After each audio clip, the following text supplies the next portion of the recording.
I want to thank all of you attending today's conference. The Hope and Healing Conference of Western New York has been held since 2015, and it is now an annual forum for an opportunity to present a range of issues that relate to addiction and mental health topics.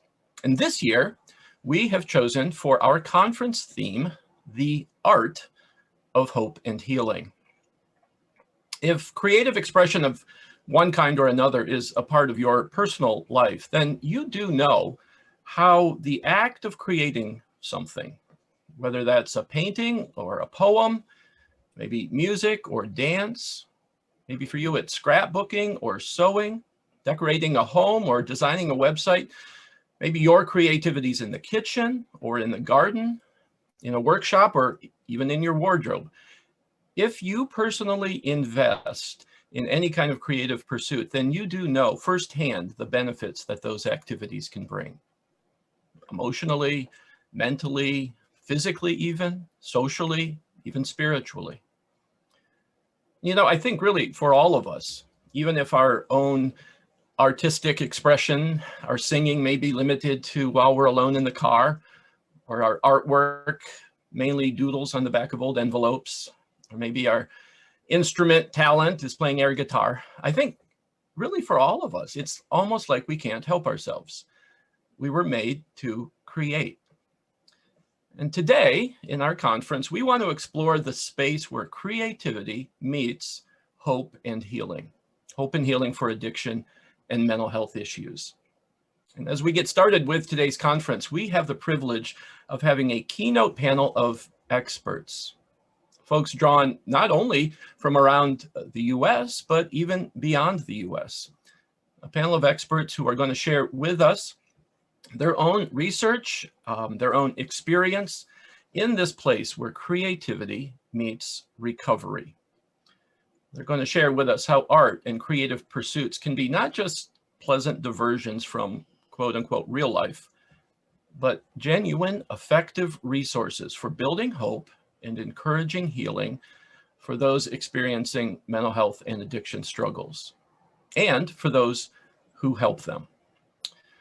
So throughout the conference today, I would encourage all of us to think about how what we are learning could be applied in what we do, in our work with others, and even in our own personal lives. Our hope is that today will be genuinely interesting, but really even more, that it'll be inspiring us all to add new dimensions of creativity to our lives and to those of others. Well, I want to turn now to introductions of our keynote panel. I'm going to ask each of them to introduce themselves, and for each of them to take a few minutes to tell us about themselves and about their work. So in no particular order, I look on my screen, I believe, Sara, would you like to get us started this morning? Absolutely. Good morning, everyone. My name is Sara Windrem. I'm a registered and board certified art therapist. I'm a licensed mental health counselor and a registered yoga teacher. I live in Boca Raton, Florida with my husband and our 6-year-old son, and also our Labrador. Outside of working as an art therapist, I enjoy competitive open water swimming, CrossFit, ceramics, gardening, and meditation.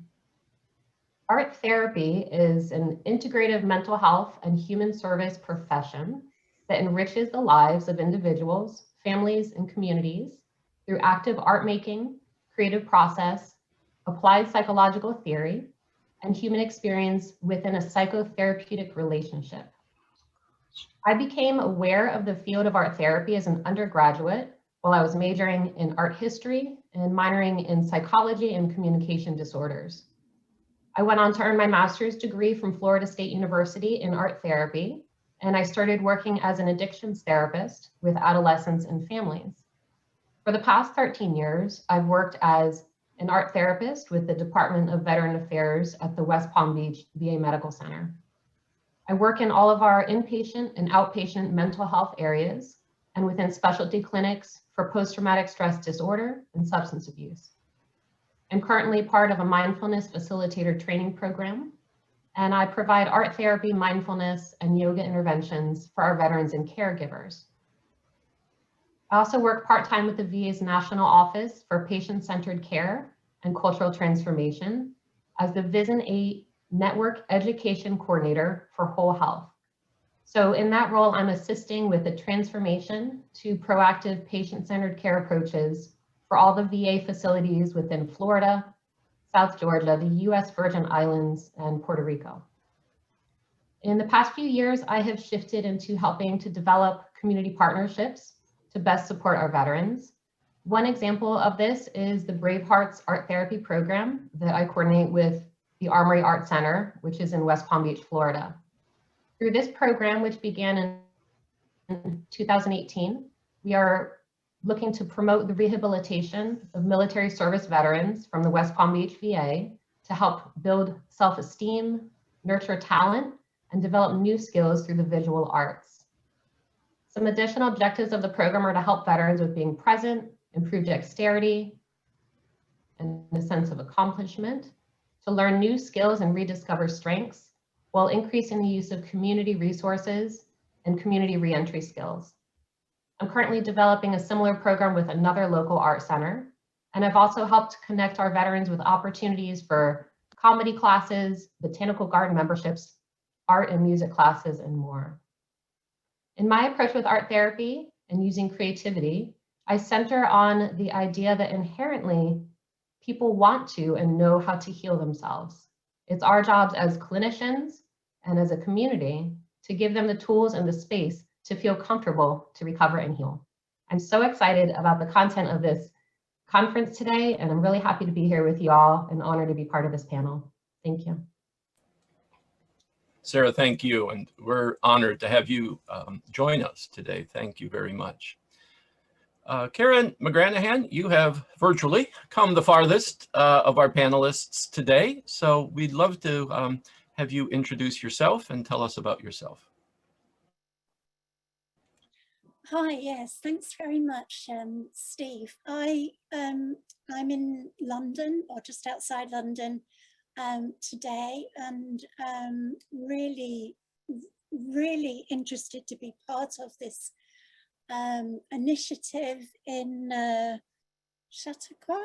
I don't know. That's a pretty good first attempt. Yep, Chautauqua County.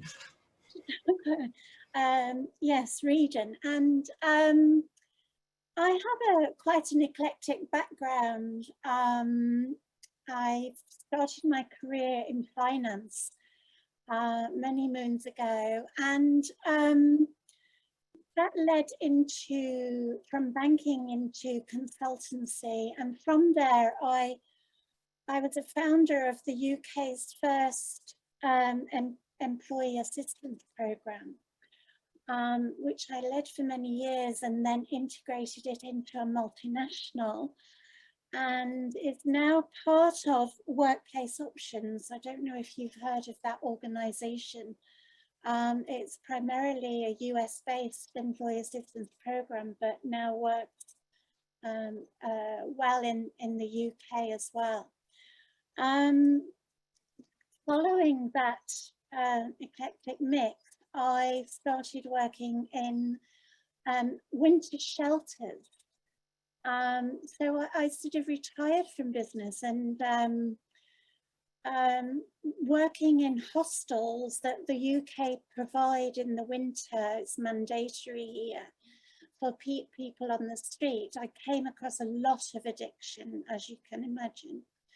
And that led me to be interested in finding out more about addiction. And I did some online courses hosted by King's College, and then applied to study there. And during my time, it was a very scientific approach, but I came across and I became interested in the arts because there was an arts festival running in the local area to the university. And I realized just through speaking to people and connections that there was an arts-based recovery program being held in the immediate area, and I made connections there and started to wonder who else was doing this. So as part of my master's, I conducted a systematic review to find the level of research, quality research available on this topic. And it was, at that time, was very few and far to find that. I actually only found, out of several thousand papers, I only found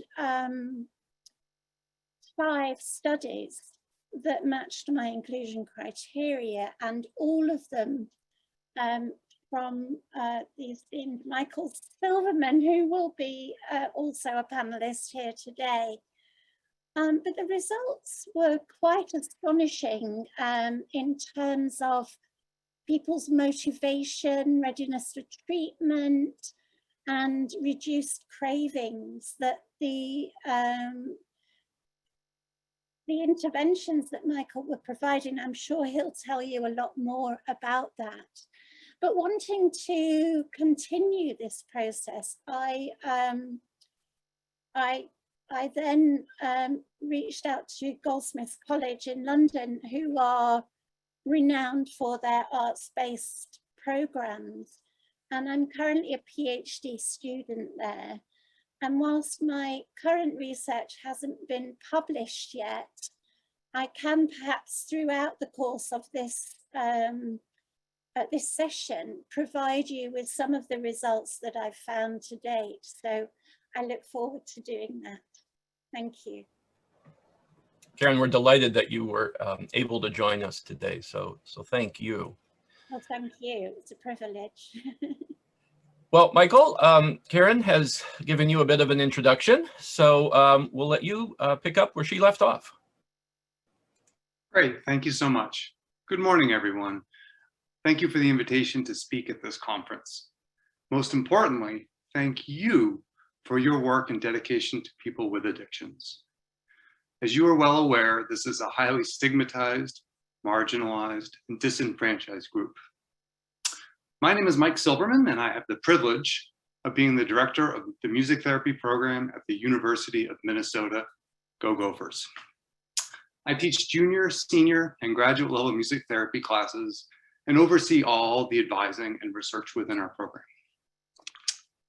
Fresh out of my music therapy internship in a state mental health facility over 20 years ago, I applied for a job at a community mental health center.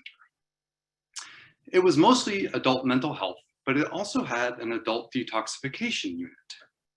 As I had just attained my board certification in music therapy, I had no professional experience and I had never worked in an addiction setting. Well, there was a misprint in the hourly wage in the newspaper advertising the position. The agency actually advertised the position as essentially minimum wage, so I believe I was the only person that applied for this job. Needless to say, I got the position, and my sessions on the detox unit quickly became my favorite part of each day. I genuinely enjoyed facilitating music therapy sessions with these amazing people who had big problems that I do not pretend to understand. For the last 14 years, I have been at the University of Minnesota, go Gophers, and I have been conducting clinical research on the detoxification unit. These sessions on the detox unit remain a highlight of my week. Although I do have experience in longer-term addiction and mental health settings, I specialize in acute care mental health. In my sessions on the detox unit, I am guided by a recovery-informed model. I use single-session music therapy to address service user-directed goals related to motivation, change readiness, social connectedness, coping strategies, withdrawal, and craving. During lyric analysis sessions, I pass out the lyrics for the song, and then I play and sing the song live on my guitar. Playing the song live allows me to model vulnerability and self-disclosure. As a group, we then talk about how we may or may not relate to the lyrics and use the song as a type of therapeutic springboard to address various clinical objectives. During my songwriting sessions on the detox unit, we write blues songs where we compose lyrics related to why people are motivated for recovery in the first verse. In the second verse, we compose lyrics about how we are going to make recovery happen. In these songwriting sessions, I have my guitar strapped to my chest and I'm constantly playing what we have composed so people can hear their work as well as take pride in it. I write the lyrics on the dry erase board so people can see their compositions. And at the end of each session, I always write down the lyrics we composed in our songwriting and distribute these copies of lyrics to the patients. I will share one quick story about why I give these copies of lyrics to the patients. One day I was at the grocery store and I looked down the aisle and I made eye contact with a woman. And this woman made eye contact with me and her eyes lit up.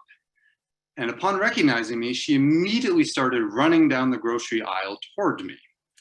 As she was running, she reached her hand into her blouse and she was pulling something out of her blouse. By the time she got to me, she had pulled this thing out of her blouse and it was a piece of laminated paper that she wore around her neck. On this piece of paper were the lyrics that we had composed of a song that we had written on the detox unit. And she said, "Mike, I want to say thank you because these lyrics keep me sober. So thank you, keep doing what you're doing." Now, unfortunately, there's no p-value or effect size that adequately encapsulates this story with a sample size of 1. While I admit that I'm extremely biased towards music therapy, I believe it can be a unique tool to engage, motivate, and connect with people who have addictions. I look forward to today's discussion with this amazing group of panelists, and I'm humbled to be part of this. Thank you so much for your commitment to clinical work with adults who have addictions. I hope you have a wonderful conference. Thank you, Michael, and what a great account that kind of whets our appetite for more of this conversation today. Salaam Green is a writer and a poet, and I'd like to invite her to introduce herself this morning. Yes, good morning, good morning.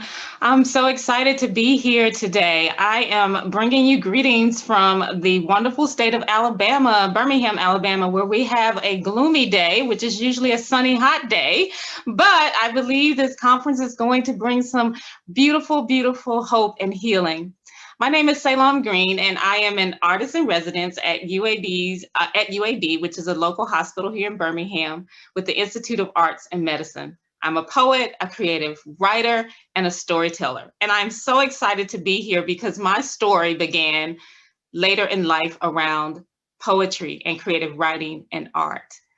After having my own depression and mental health issues and also eating disorder, I found myself on a red couch, a writing class.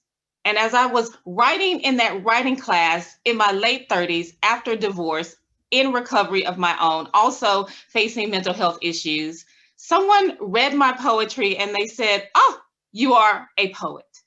And I never thought I was a poet, never thought I could do this whole writing thing. I didn't know. And then I thought, this red couch is healing me and writing is healing me. And I really want to take this red couch metaphorically out to others like myself so they can begin to use writing, poetry, and storytelling and their voices to heal their own lives. So I started a literary healing arts business where I use writing and poetry to support people in healing. And through starting that business and going out grassroots in my late 30s with a master's degree in early childhood and having worked in administration as an educator, I went out as a poet and a writer, and I found myself volunteering in an arts and medicine program at UAB. And that changed my life. I think in the beginning, Steve said, you just can't help yourself when it comes to art. You just can't help yourself to create. And absolutely, I just can't help myself to create. And for the last maybe 8 years, I have been an artist in resident. I have been running my literary healing arts business. I have been studying the art of using writing as a healing tool, storytelling as a trauma-informed tool. And I have been doing this not only with addiction services, not only with adolescents, not only in spaces such as with women with breast cancer, women with cancer who have substance abuses, but also as a community practitioner. One of the most beautiful things about the work that we do at UAB in Arts and Medicine is that most of our artists, or all of our artists, are community-based practitioners. I started on a stage doing spoken word poetry. And then I was able to go into the hospital and bring that same spoken word poetry bedside and doing workshops, and now on Zoom. I had a wonderful experience at a workshop a couple months ago through Addiction Services, and I thought these people were not paying attention, right? We're on Zoom and we're all tired. And whenever I walk in the room, the first thing that I say to people is, "Hi, I'm Salaam. Do you want to hear a poem?" And then everyone kind of just like, "What? Yeah, okay, yeah, poem. Who does that? Who wants to hear a poem? Well, do you want to write a poem?" "No, I don't want to write a poem." And as we finally began to start writing poems, this beautiful young man held his hand up and he said, "Every time you come here, I love your writing prompts. Your writing prompts help me with my recovery and with the tool of writing. For so long, people would tell me to journal and to write, and I had no idea what they were talking about. But you have given me an idea about who I am, but also who I can be." And I was like, "Well, videotape that." Let's get that testimonial. Yes, yes, yes. And that's what it's about. So I'm excited to be here, former background in education, excited to be here as a literary healing artist, excited to talk about some of the work and some of the stories that we are doing in the South around healing, around addiction, around substance abuse, but also around connecting humanity with art. So thank you. Thank you, Salaam. We're privileged to have you join us here this morning as well, so thank you. Well, by no means least, but last in our panel lineup is Dr. Holly Matto. Holly, I'll invite you to introduce yourself now.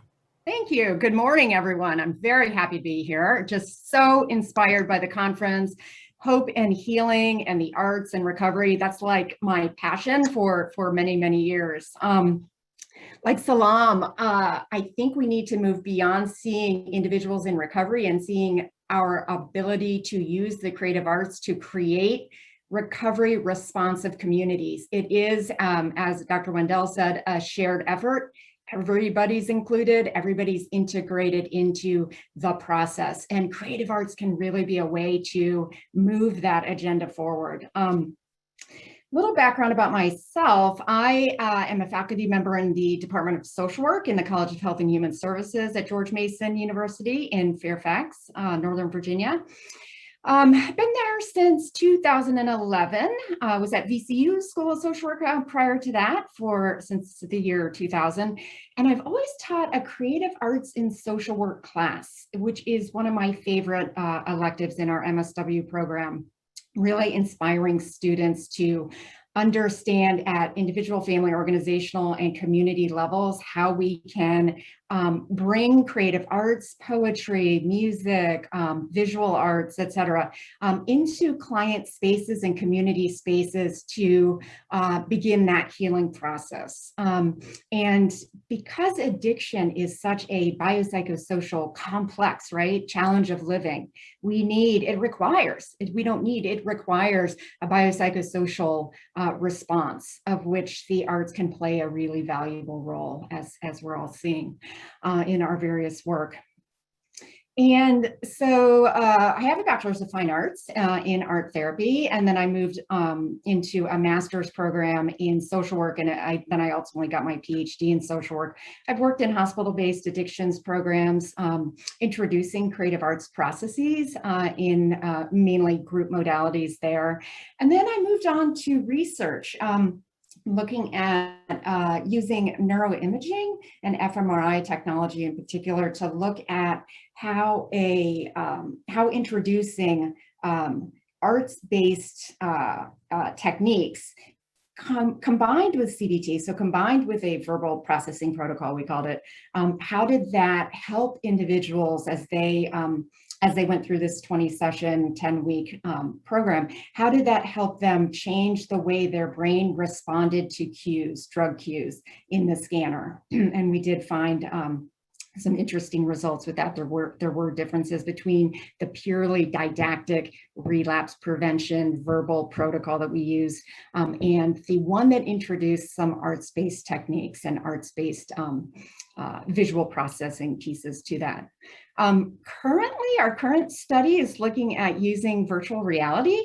So there's a lot in the neuroscience about drug cue triggers and how that creates this kind of relapse reactive response neurophysiologically in the body. And so we're looking at the application of patient-specific recovery cues, so paired sensory associations with recovery that are personalized for that individual, images, sounds, et cetera, right? Sensory stimuli that would bring a person back to a recovery-regulated state.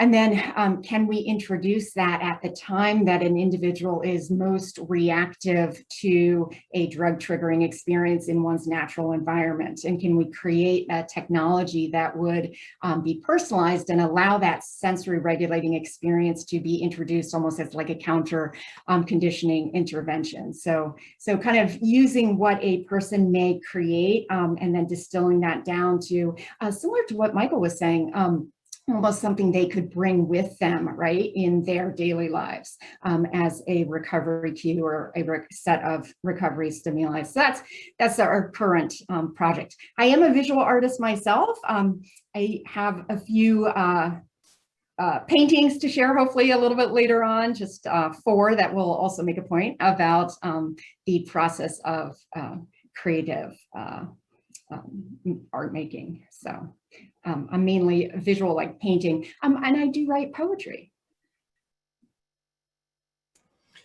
Well, Holly, thank you. We are honored to have you as well. And I think even with these introductions that all of us can see that we have a fascinating panel of esteemed experts, and that we're going to have a very engaging conversation here this morning.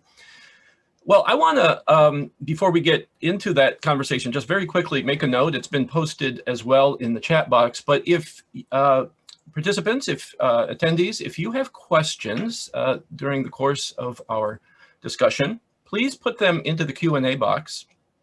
We will try to set aside some time at the end of our discussion for questions that we'll have time to get to. So, so please be engaged in the conversation in that way. Well, panel, allusion has been made in your introductions to this, but I think a really basic and important question that we should start with is this: does creativity work? Does it work in this space of addiction and mental health recovery? Is there evidence? And that evidence could be empirical studies or experience that obviously we have a rich diversity of here amongst you. But is there reason to believe that creativity really works? I'm going to encourage a conversation amongst yourselves, and so don't hesitate to sort of hop in, but knowing that it can sometimes be difficult to be the first one to jump in. I know, Michael, you've done some published work in this space of studies about this, so maybe I'll ask you to get us started. Sure, happy to get this started. Thanks, Steve.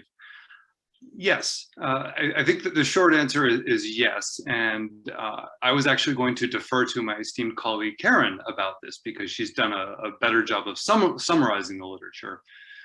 But in the context where I work in detoxification. So as you're well aware, the context of the unit is really important. You know, people are unwell, they're experiencing crises, they're usually sick, experiencing withdrawal symptoms.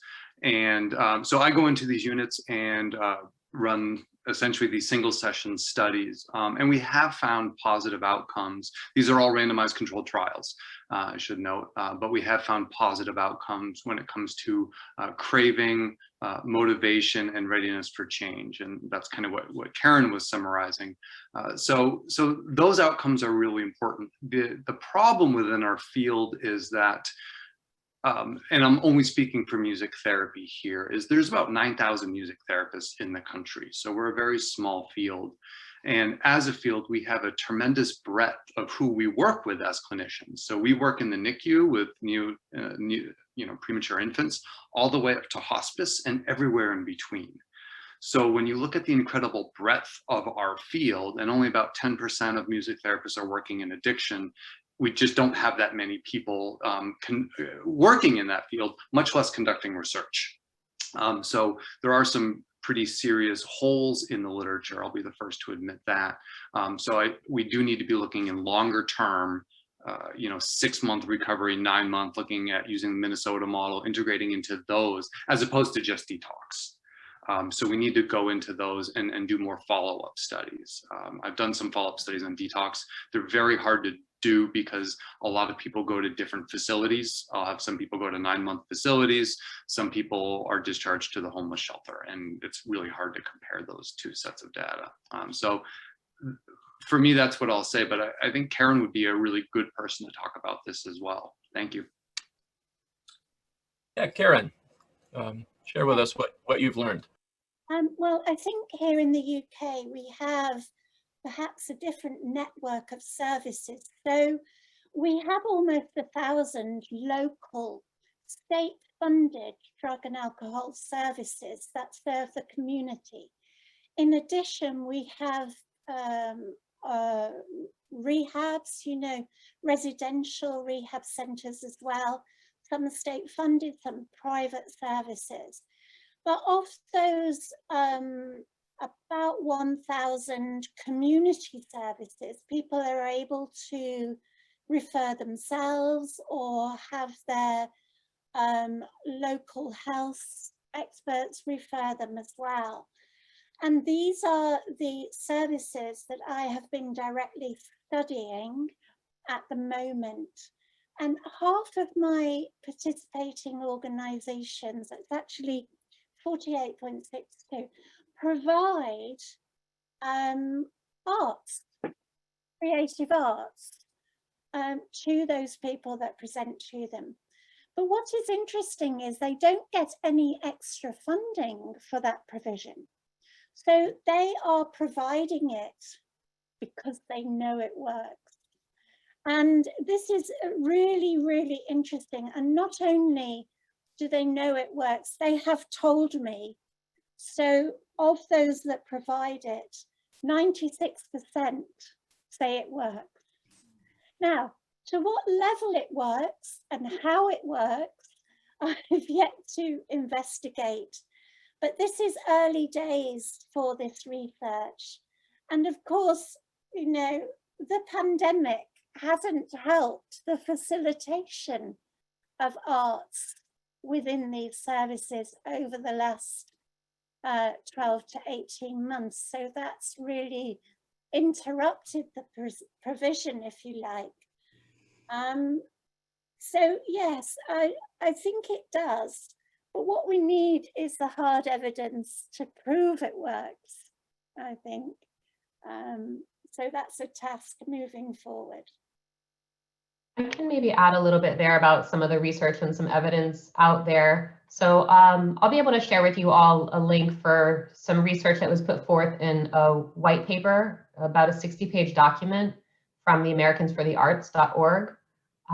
But the research findings confirm that arts programming, creative arts therapies, and/or evidence-based design have proven that they can help build resilience, enhance patient coping, reduce length of stay in hospitals, which is huge, decrease the need for pain medication during procedures, reduce patient levels of depression and situational anxiety, increase self-esteem, decrease the need for sedation during medical procedures. You can think about music therapy in that way, I'm sure. Increase patient satisfaction, and also improve medical providers' recruitment and retention rates. And thinking about, of course, the human side of things, but the cost involved for hospitals and recruiting new employees and training and what that involves. I think I'd like to add there also that in the UK, just recently in 2017, the UK government published a report on the use of arts in health and well-being, and saw some of those progressions as well that Sara mentioned. And my work seems to more focus on addiction.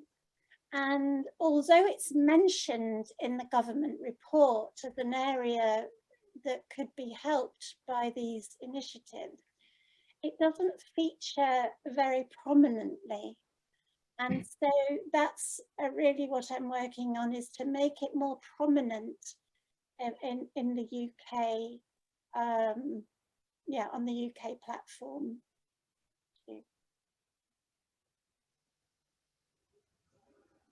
And I would like to say that I don't have any particular statistics, but I would think from talk from the whole idea of what does it mean when we say, does creativity work? One of the first things that when I work with adolescents who have substance abuse issues or have family members who have substance abuse issues, I come in and I talk about imagination. And I'm sure you all have seen this. Where is our imagination gone, right? Because we are, of course, not getting outside in nature. We are not really facilitating that as much as we were during my era and that kind of thing. So I bring it back down to the basis. Imagination is just to think about things that are not really there. Back to that virtual reality that we're looking at posing and those beautiful things. So when I think about does creativity work, I have to say yes, because we were born innately creative. Part of my early childhood background is I taught brain development, and then teaching brain development as a brain development researcher was really explaining that in the very beginning, we were born with the ability to imagine and to create. Yes, we lose it as a result of trauma, as a result of environmental issues, as a result of lifestyles, all those great things, but we can regain it once we go back to the emphasis of thinking about things that are not really there. And as a community-based practitioner, also as a person who works in a hospital and works at a academic, higher education academic space, always bringing that back to the attention of participants and clients that I'm working with, back to the bones. So as we go back to the bones of creativity, which is in our bones, I think it gives us that opportunity to do that. And for me, it's poetry and writing. You know, we think about poetry and the whole idea of rhythm and rhyme, and the whole idea of, you know, using metaphors and allegory, and the whole idea of, you know, the ways that our brains relate to, you know, actually taking a pencil and using that pencil to write and to create and to think and to be able to use our imaginations in those spaces. So those are some of the things that I think when we talk about how does creativity work, we have to really get back down to the bones. And then as we do that, some of that anecdotal research, of course, goes into the data, but I find that I really have to make it clear to clients and participants that I work with all the time that you are creative and your creativity is working. It works if you work it.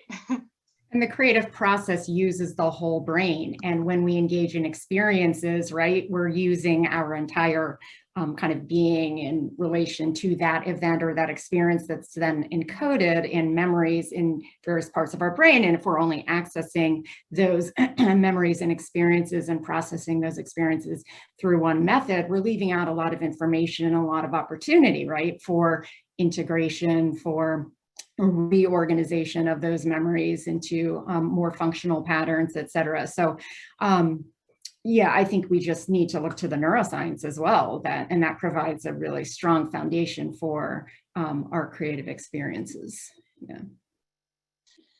I wanted to comment on Salaam bringing in imagination, and I love that tie because we do that as art therapists too. When you are having a client create something, they're putting it onto paper or onto a canvas, it makes it real. It is something that exists in the real world now outside of them. And we use that in art therapy, and it's called creative distance, reflective distance, where you can see this thing separate from yourself and then maybe gain more awareness, more insight about this. And I love the idea of imagination there. Imagination, potential. It makes me think a lot about hope too. If we can see things differently, maybe we can create that. And I think helping somebody to find a little bit of hope and see that things can be different for them, especially surrounding addiction recovery, is really empowering for them. Well, very well said. Oh, Karen, please. Go Yeah, ahead. I was just going to add, I think Holly mentioned the biopsychosocial model of addiction and how it impacts on the brains, and often people brief level of creativity, and you know, with increased levels of dopamine, that opens up their minds and it allows them comfort. And if we can use that method in a way to open up their minds within the creative landscape, rather than asking them to talk about their experiences, they can use this different medium to express themselves.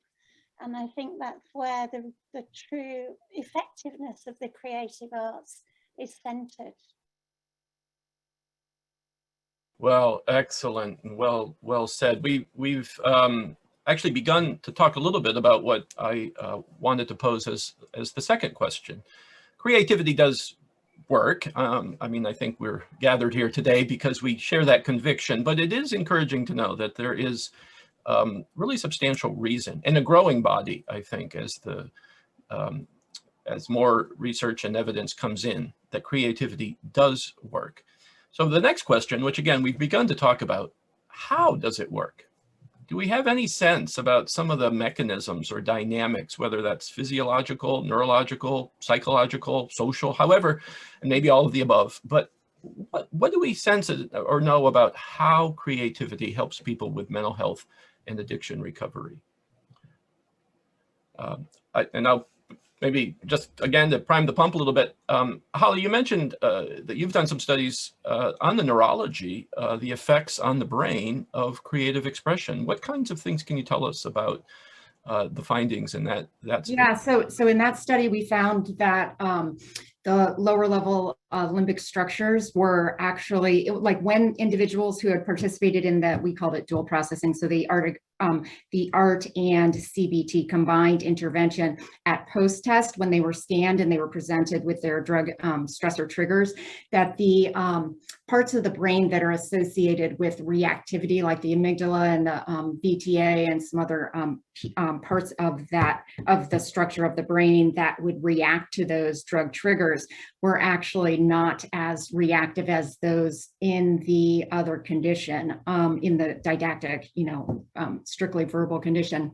And so it seemed that over time, in being able to integrate in sensory experiences that are related to triggers, but then also introducing those recovery cues. So introducing the counterpart of what we always talk about, which is drug triggers and how that creates craving.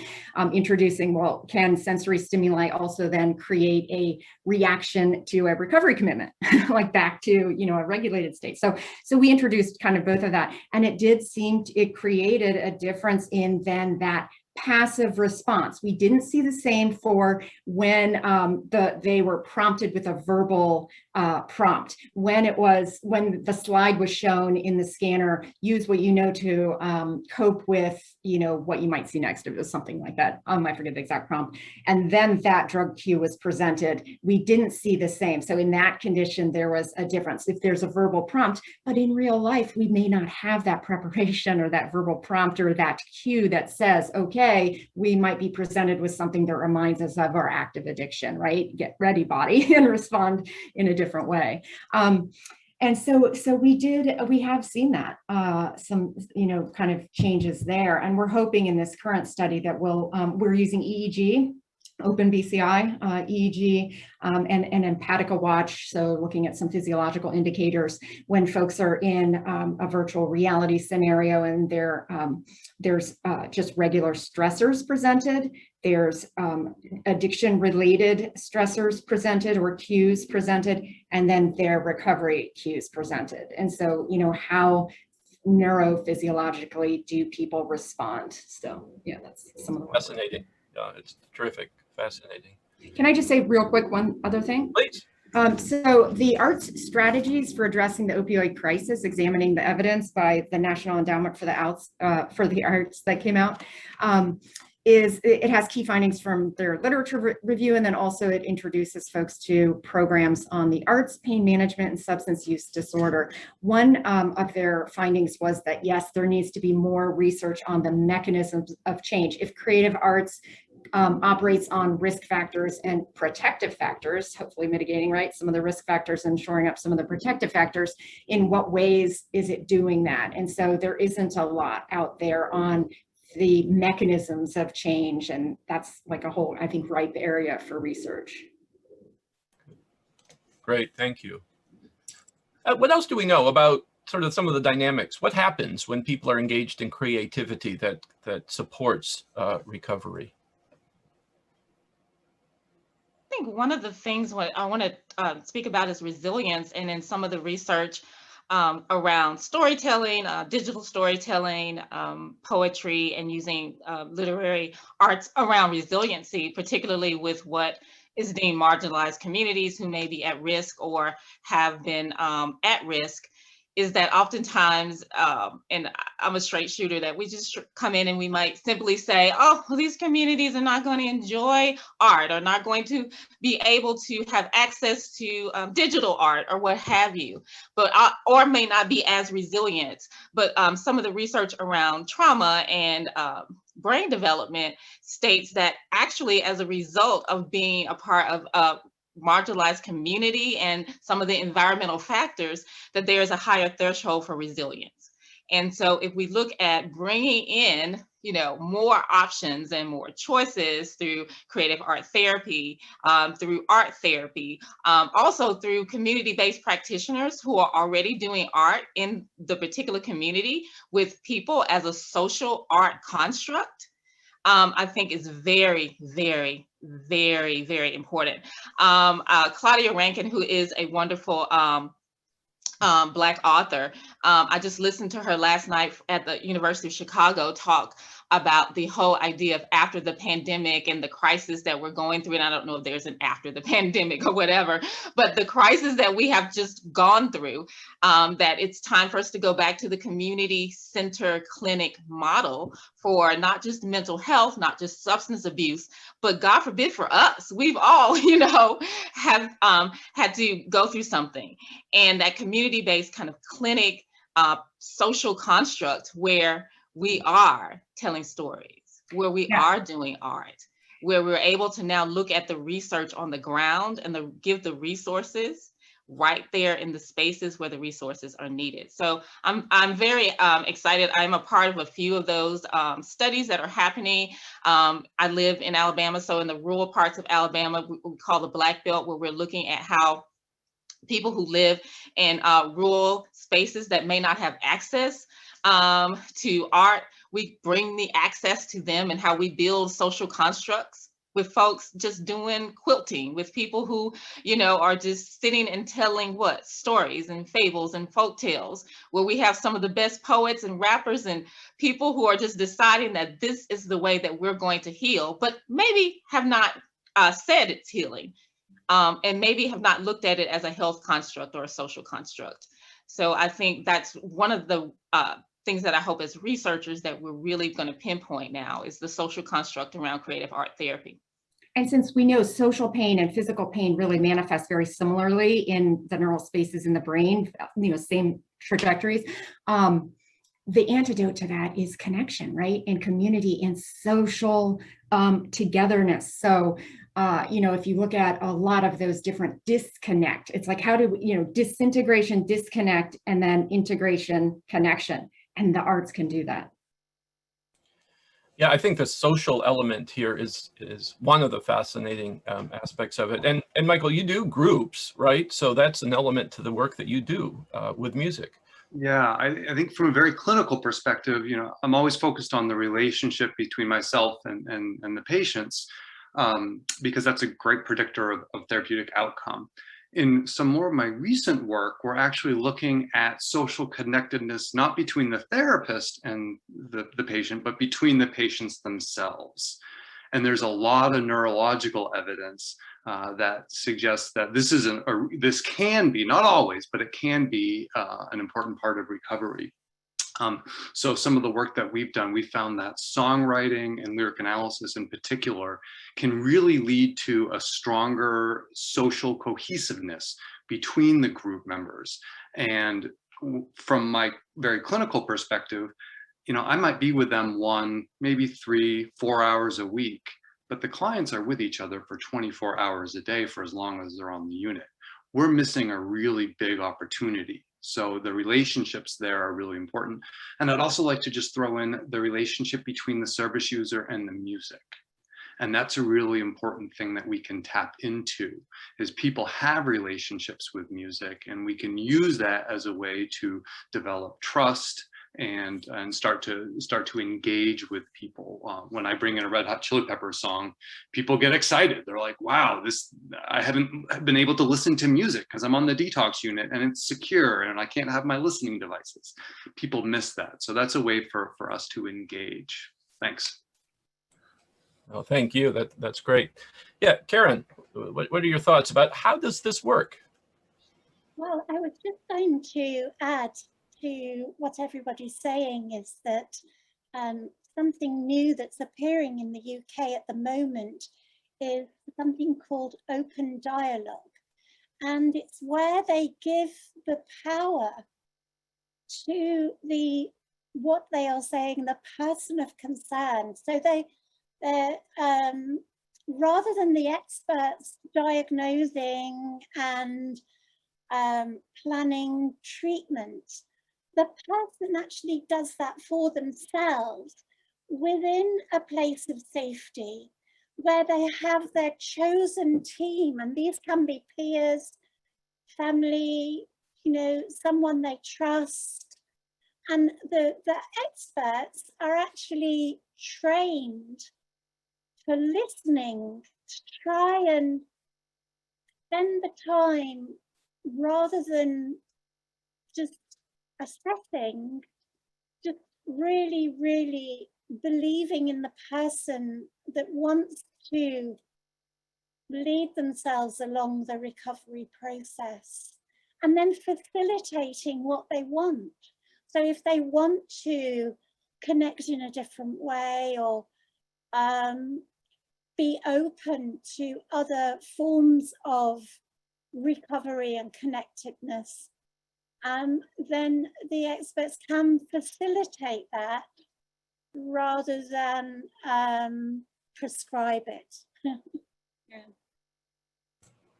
Yeah, and Michael, I think you've mentioned in some of your work how you've particularly looked at maybe the influence that creativity, and in your case music, has had on motivation. And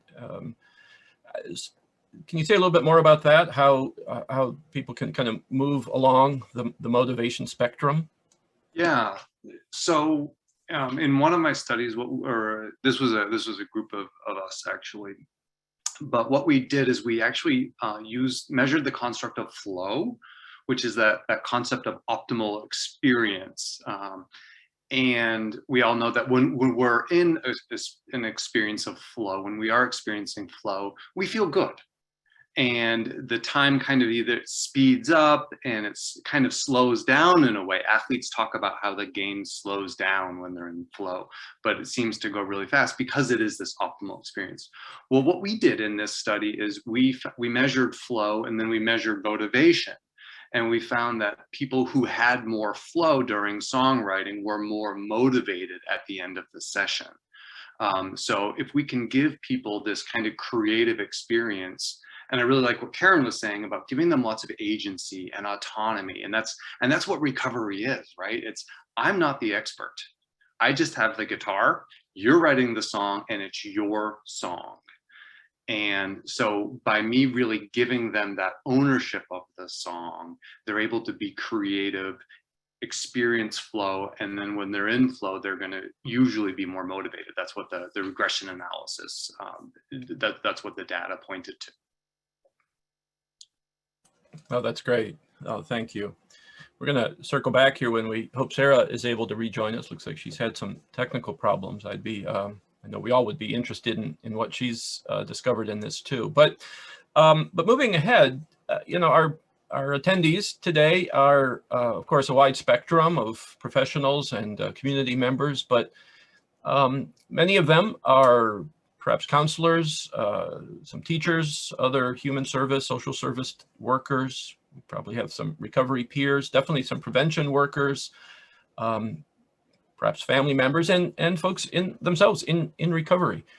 So as folks who are obviously very well versed in this broad field, what should this look like? Like, what kind of just helpful maybe advice or principles might you encourage us with to be able to take this very powerful resource of creativity and actually apply it, even if we're not art therapists?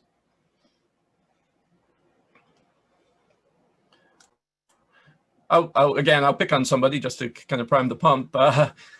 Salaam, how would we get folks to get writing? Oh, absolutely. I think I use the research of Pennebaker, where the 40 years of his research, where he begins to talk about writing. Basically, what I tell people is, you know, when it comes to writing, when it comes to creative writing, when it comes to the whole narrative process, that this is your story, that we are not in third grade. No one's going to read your paper. No one's going to put the red marks anywhere. You don't even have to, tell me what you have written. So what I began to do is what I call the whole writing to heal practice that we see with Pennebaker, is that even if you are not wanting to actually take out a piece of paper, just begin to mimic writing. It's still going to do, just write in air writing, like the air guitar, just air writing. I hate you, you know, whatever. I love you. Bad day, good day. You know, starting there, that really begins that process of rewiring some spaces in our brain, getting people writing. But one of my first things is really to listen. I love what Karen mentioned, the whole idea of the whole open dialogue. I'm thinking, let's do some open dialogue circles around the nation, these healing circles where we do that. Yes, come on, panel, I'm giving you something else to do, right? Another project, right? That's what we do. But that's how I get people to writing, is really listening, asking, what is it that you want to write about or talk about? When was the first time you heard a poem? Or anything can be a poem. You are a poem. I often start with the writing prompts, like, who dreamed you here? You are the dream of. I am the dream of. I dreamed myself here. I'm the dream of my grandmother. So giving writing prompts, giving people the agency to take the risk. And one of the things that I do, which is a very tangible thing, is journals. I pass out journals everywhere I go. We get the prettiest journals. We get some of the most beautiful, colorful journals. And do you know, everyone is like, oh my gosh, can I have a journal? Oh my gosh, I need to write my grocery list. Oh my gosh, I'm in the hospital and I really want to write down what the nurse was saying, but I couldn't remember. Or I want to write a quick little letter to my granddaughter. And that's how we get people writing, is when we give them, the dialogue and the spaces to do that. I'll tell a quick story. Is I worked with a patient, with a creative agent, creatively aging, in assisted living programs, and there are some addiction issues and substance abuse issues, as well as, of course, aging and dementia. And this wonderful woman came in and she said, I'm 80 years old. I've never written a poem before. And I was like, okay, great. This is a perfect time to start. No time like the present. Here's your journal. Which color do you want? I want the pink one, and this kind of thing. And as we began to just give her a writing prompt about who dreamed you here and what are the things that you, like to do. And as she began to talk to me, she said, I remember that time I did write a poem. I said, did you? Tell me about it. And she began to tell me about the poem that she wrote. And she said, I believe it's in my room. I'll be right back. And she went back to her room and she brought this plaque. And it was a poem. And the plaque had the White House seal on it. And the White House seal had her name at the bottom. This beautiful woman had written a poem to George W. Bush and had gotten it to the White House, and they framed it, and she now has a poem with the seal on it. And I said, do you remember this poem? Or do you have any memory of a poem? And she looked at that plaque and she said, oh, this old thing, this ain't nothing. I said, yes, it is. I don't have a plaque. I don't have a White House poem, and she remembered, and she began to just continue to just look at the words and trace them. And that's how we get people started. We listen, and we give them journals. Sara, I know you had some technical issues there. We're talking at the moment about what it might look like in practice for the non-art therapist to bring into their work, whatever that work could be, or for that matter, their own lives, or that of their families, more creative kinds of expressions. Salaam has given us some great ideas there. What do you think? Yeah, and I apologize for the technical issues on my end. I'm glad to make it back in, everyone. So using art directives and interventions in this type of approach is something that should really be left to a trained art therapist. When we're using art in a therapeutic processing way, it can bring about intense feelings. And those feelings are really best, handled by an art therapist. That said, the arts, whether it's visual arts, creative writing, movement, drama, music, dance, all these things, we all probably have had some connection to how they help us express ourselves, how they help us to connect with others, and maybe even reconnect with our own sense of purpose. So we can all encourage creative expression and arts engagement. And some examples, I know you mentioned journaling already, drawing, doodling. When I talk to my clients, I encourage them to just have art materials out. I, as an artist, even get in this habit of having my nice color pencils or watercolors tucked away in a box in the closet where they're not going to be used. So having them out on my desk or on my nightstand, a small sketchbook on my nightstand, somewhere accessible. So when I want to do some art, I also carry something like that in my purse. I always have a way to do so. When you have clients who are engaging in creative writing or art, or expressing this way and want to bring this in and show it to you, I think, we can all sort of encourage this, but doing so in a way that we're not making inferences, we're not making interpretations. I have training to do that as an art therapist. I don't do that very often. For me, and for I think a lot of people, we understand when our clients have these aha moments for themselves, they're more impactful than when we spell things out for them.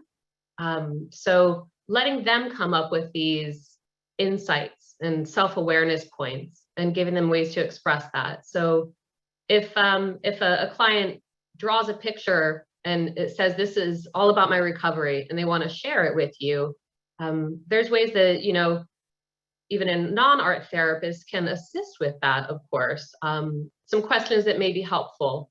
You could ask the person, what would you like to tell me about this art piece? What is most important for you?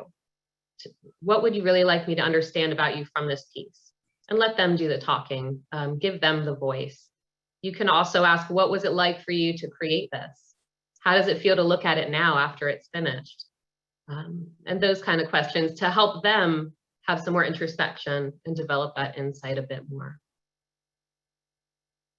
Oh, that's very helpful. Yeah, that's great. Thank you. I was just going to add on just briefly that, yes, it's really, it can be about the process and not so much the product. And I think when we're introducing creative experiences to clients, like in social work settings, et cetera, it can be very helpful to not focus on an art product or a project per se. So just as an example, I do a stress ball activity, literally crumpling up a ball of paper, right? Creating with markers or, any kinds of other, chalk or pastels or other materials, what that, like when you really get into that stressful experience, or it could be an anger ball, your anger, right? What does that look like on the outside?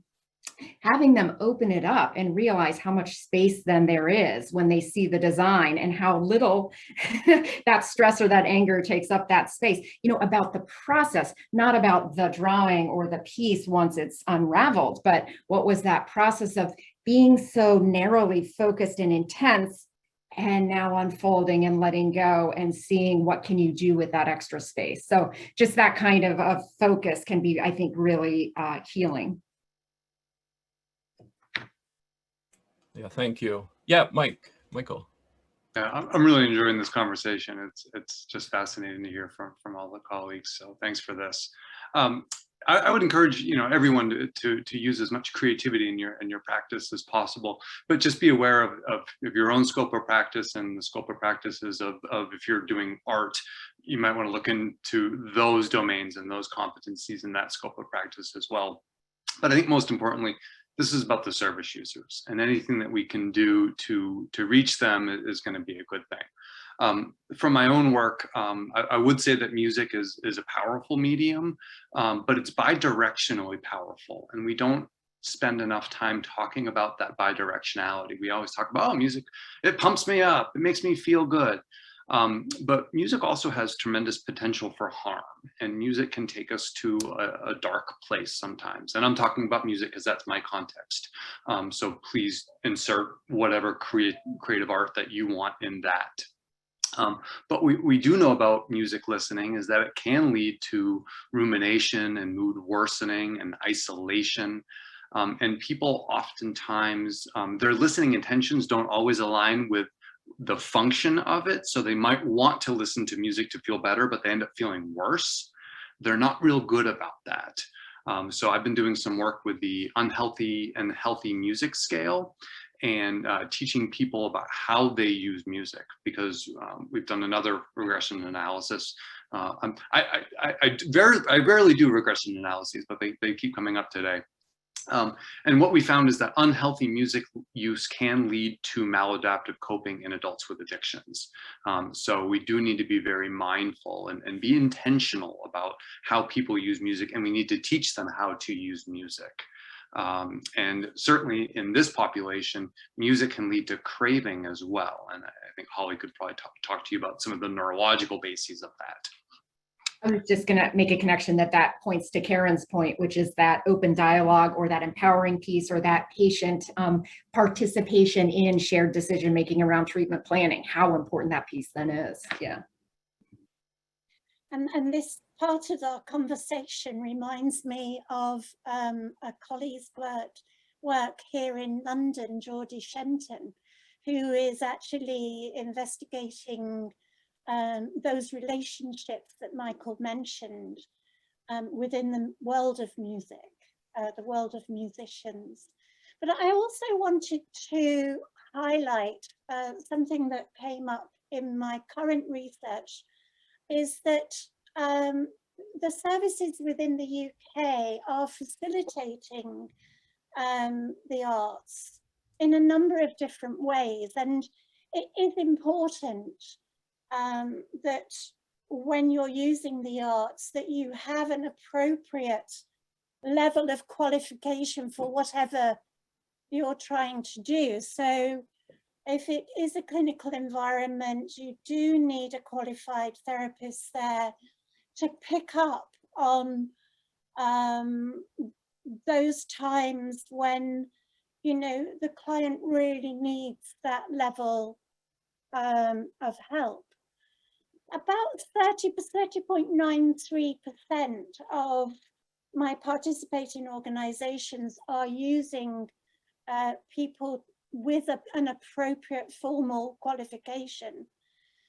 But also an even bigger percentage, 37%, are using people with experience in the field. Now, they might not be clinicians, but they have some background in what they're doing and what they're trying to facilitate. I know that the Maudsley Hospital in London, which is quite renowned, has been debating this topic of who is allowed to facilitate this, because, you know, it sort of depends on what you're trying to achieve. Are you leading somebody through a therapeutic way of helping them through their recovery, or are you just giving them an experience to explore themselves? And you know, there's then the next highest percentage is 27% of people just have an interest in arts. So there's, you know, it's really comes from the team that they have within the service provision and the opportunities that are arising. And it really is early days to say, you know, is what you're doing safe? And I think, you know, clinicians always err on the side of caution, which is not only understandable, it's necessary. But if people, you know, are talking to their clients and saying, would you like to get together over a coffee and do some drawing or listen to some music, or, you know, they also do things like sports, but that's not covered in the topic today. Is that okay? Is that, you know, these are the things that I have still yet to investigate, but it's an ongoing debate what level of qualification somebody needs in order to facilitate bringing arts into drug and alcohol services.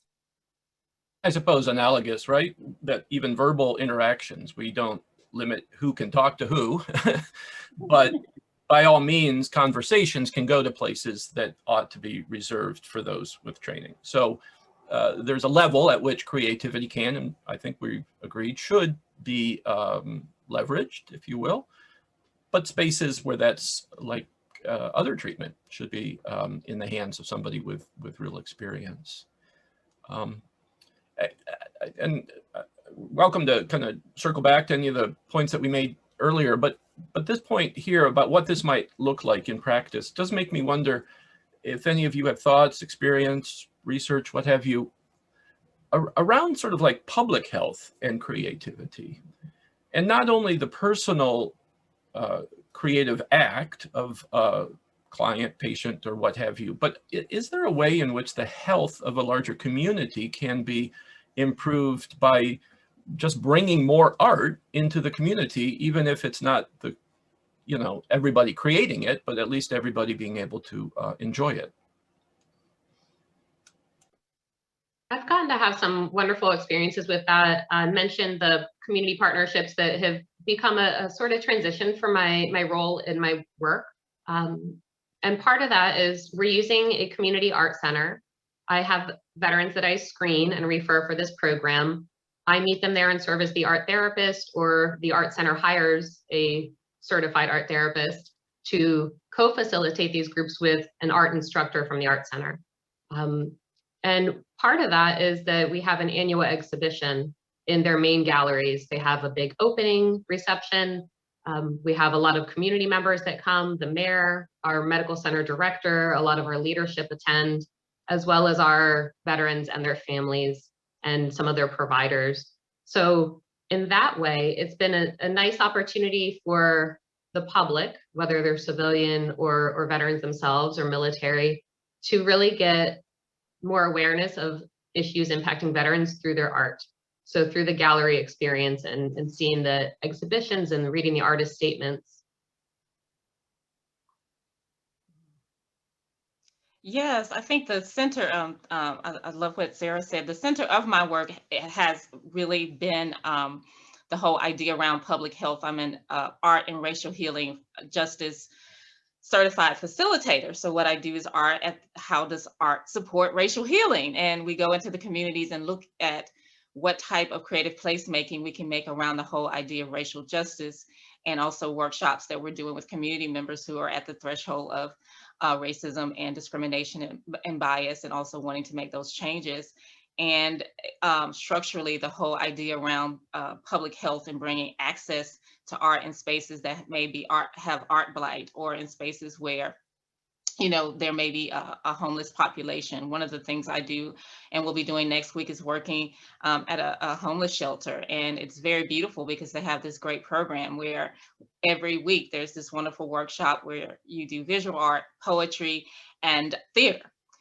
So it's really great to really look at how that public health aspect in a very, very large facility where we're going in and we're not talking necessarily about recovery, but we're giving the access to creative placemaking, where we're giving the agency for clients to sell their visual art, to do open mics with their poetry, to have their poetry exhibited, in art spaces and different spaces such as that. So I think the first question when we ask, like as practitioners, if you are not an art therapist or not a certified therapist, what are some things that can really be done? The community can heal as well from art. The community as well can see these creative spaces, and then also reducing the stigma around addiction and recovery.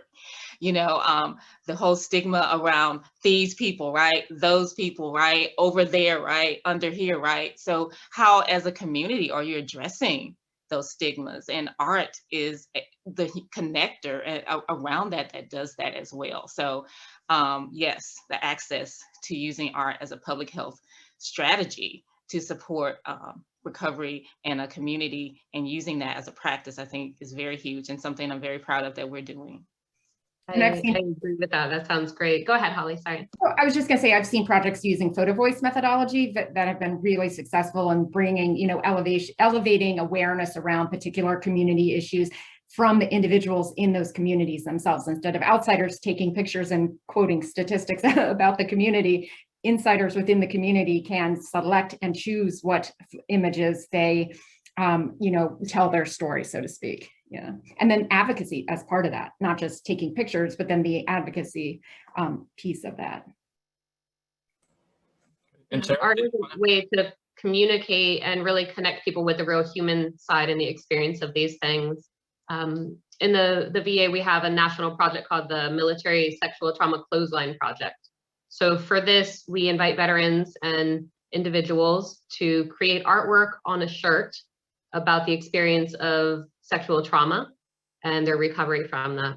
Then this artwork is hung on a clothesline, and it's a way to raise awareness for the problem of sexual assault and trauma in the military, also to give these individuals a voice and to raise awareness for people who don't see this issue. And then we display this in the medical center. Some places display it around the community to help, bring some social justice and awareness to these issues. I've also facilitated a project around suicide prevention, where I invited veterans to create artwork about hopelessness and artwork about hope. And then we displayed those around a suicide awareness event. And when you try to have an event about suicide prevention awareness and get people to want to come up to get some information and talk about this, it's kind of a hard thing to approach. But when we had artwork as part of it, people like to see the stories, they like to see the images.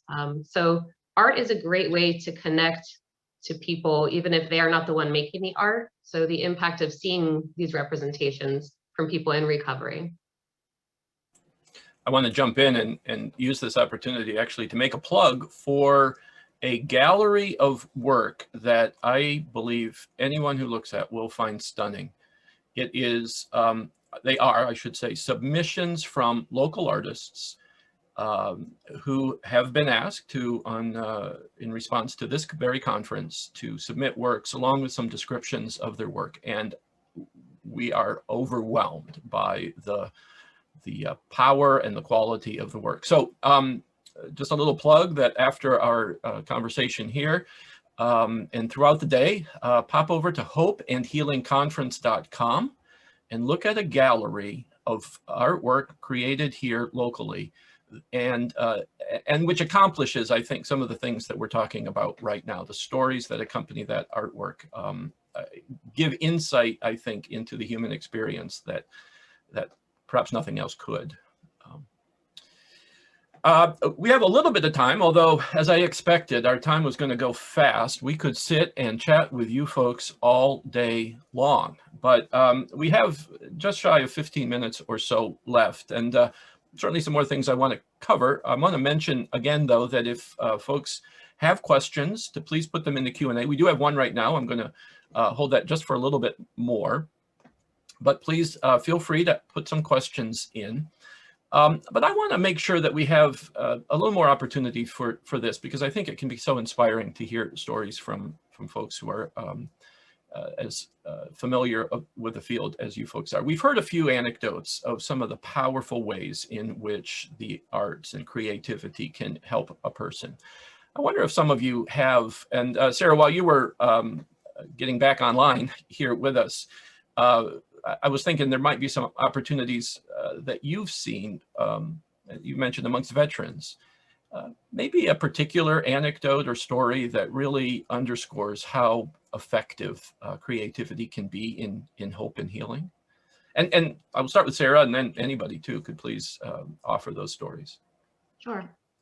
I mentioned that community arts partnership. I worked with a veteran who was introduced to me by their psychologist a couple years ago.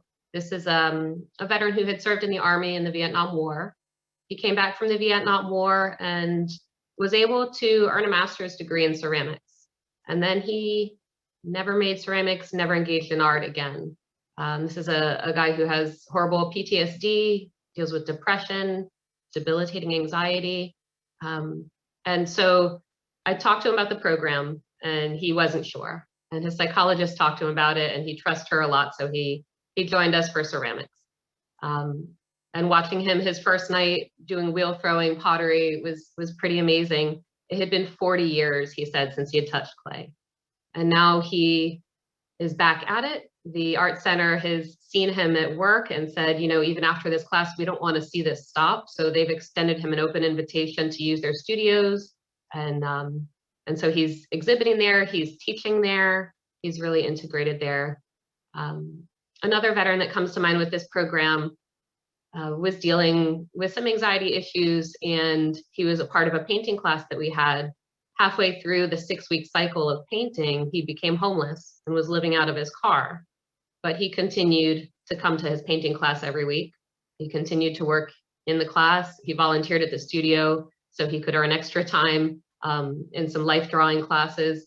So, you know, finding what really brings meaning and purpose to individuals and helps them feel connected.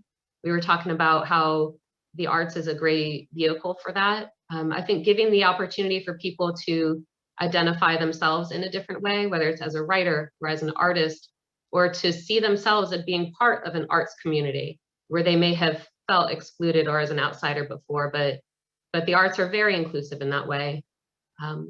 In approaches with treatment, I think a lot of the individuals I have seen, and this is the way I might explain it to somebody who is a little reluctant to try art therapy, they have tried some other forms of treatment before. And so I think recovery has a lot to do with doing things differently, trying things differently, and hopefully getting some different outcomes in that way. So I invite them to just have a sense of curiosity about it. Let's just try it. And I think art and creativity are just very person-centered. They're a great tool for communication. And there's a lot of things that can be expressed through the arts that people don't have a verbal language for yet. So sometimes that can come out naturally through their art making. And self-expression is very much needed for all of us. Thank you. Any other stories that I want to ask? Holly, you mentioned in your introduction that you had some pieces there that you've created. Oh, yeah. I think that would be really lovely for us to. Okay, they're just 4. I'll go quick, but I'll share my screen.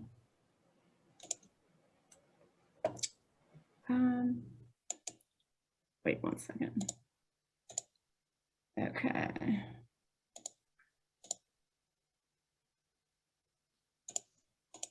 Yeah, okay. Slideshow from, let's see.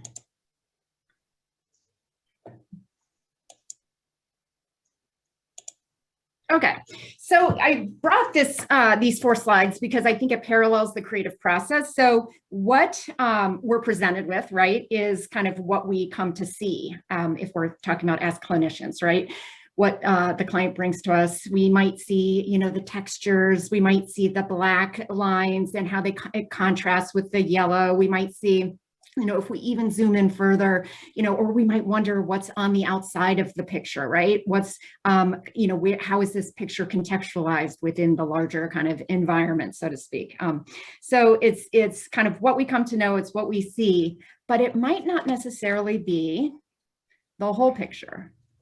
And so we may have to zoom out a little bit, ask different questions, change our inquiry, or introduce new information, right, in some way or in some method. And then we might get a different picture. And if we start with the whole picture, or what we perceive to be as the whole picture, so this painting number 4, like, for example, a substance use disorder diagnosis or PTSD, right? We think we might then have a handle on that person's pathway. And we think we know about that client because we've seen many clients and many clients and many clients, right, with substance use disorder. But we may be missing the nuances and the contrasts and the texture and the kind of original part of that journey or the details. And I think there's a parallel to, our methods of inquiry. When we rely just on talking, we get a verbal narrative and an interpretation that follows. But when we enlarge in the conversation, introduce different ways of inquiry, different ways of having a person tell their story, introducing different ways to create better and more comprehensive discoveries together in partnership with our clients and our families and within communities, we really can see the process in much better ways. And we aren't kind of blinded by our assumptions if we're starting with, we think we already have the full picture. Yeah, excellent. Both illustration and, and I think just a helpful way for us to imagine. And I think because that's what the creative arts does, right? Like it helps us to discover more and more accurately and more comprehensively. Absolutely, yes. We might have time for one more anecdote or kind of inspiring story, if one comes to mind for any of you. I have a short one to express. So when I first started my investigation, I was in the Camberwell district of London, and the local drug and alcohol service had this arts workshop, and they actually presented as part of the festival an exhibition of the work of those suffering from substance use dependence. And I went along and I introduced myself to someone who was there, and he self-identified as an artist. He was somebody who was in recovery, but that was how he presented himself. And I thought that was so wonderful. He was no longer just someone in recovery. He was no longer someone fighting a battle with that, but he actually outwardly, confidently self-identified as one of the artists displaying their work today. And I thought that was absolutely wonderful. Oh, I think that is an excellent example of how one's identity can be so much lifted up through the creative. Salaam, you took yourself off mute. I was thinking maybe you could take us out with a final story. And I wish we had more time, but we are just coming down to the end. And there is a question which I think I can capture with some comments at the very end. But did you have another anecdote? Sure, I have a small anecdote, and I'll do a poem and real quick. This is a poem I did for actually staff. So we talked a lot about working with clients and participants, but hey, staff's right there, especially with me, and especially in spaces that are having to see what we're doing with patients, but at the same time might have some things that they need for themselves as well. But there's poetry on these walls that read EKG, MRI, bloodborne pathogen, COVID. No one else can see me planting flowers around my grave, kissing the forehead of my children, transforming trauma into dignity, fighting to breathe, watching victory spill into an empty cup, wiping tears, beating my fears. But you hold my hand and sit with me. And that is poetry. I think, thank you. As I have worked with many staff around the whole idea of you aren't art therapists or creative art therapists, but we do need you to help support us. And at the same time, you may have a patient or a client who's asking for a coloring sheet, or who is asking for a poem, or who is asking to read or a magazine. It's helping to empower staff as well, or for your own self-care. So those are some of the stories that, if we had more time, to just really share how the watchers of what we do are also the ones who get as much access to it as well. Well, that is beautiful, Salaam. Thank you.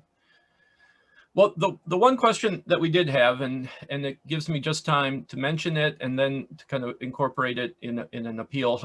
The question actually was directed at Salaam about the arts and community programs that you've done in rural and isolated areas. And the question was asking if there was more information about how that could be maybe researched and investigated some more. So if you had something about that, Salaam, and what I want to invite you to do, and all of the panelists, I know we've had some material resources put into the chat box. We will collect all of those. And then I want to invite any other resources that any of you might think would be useful. You could email them to me, and we will post those. There's a special page on hopeandhealingconference.com that is dedicated just to resources. So relative to that question, but any other resources, we will put those up. And perhaps Holly would grace us with the opportunity to also post a photo of her work there that she shared with us, and you, Salaam, a copy of that poem would be absolutely lovely. So thank you. Well, again, I knew this would happen. I knew it would seem far too short for the topic at hand and the not just the expertise, but the passion and the interest of the five of you. You have made already our day a rich one, and our gratitude to all of you for participating in the conference today, and just generally for the work that you do. It's lifting people up, it's humanizing what can sometimes be an awfully kind of dark and bleak and perhaps too clinical an arena. And I hoped as we got started today that we would be inspired. And I do believe I speak on behalf of all who have been a part of this morning, that we are more inspired than ever. So to each of you, a real hearty thanks. I hope this won't be the last time that we'll interact together.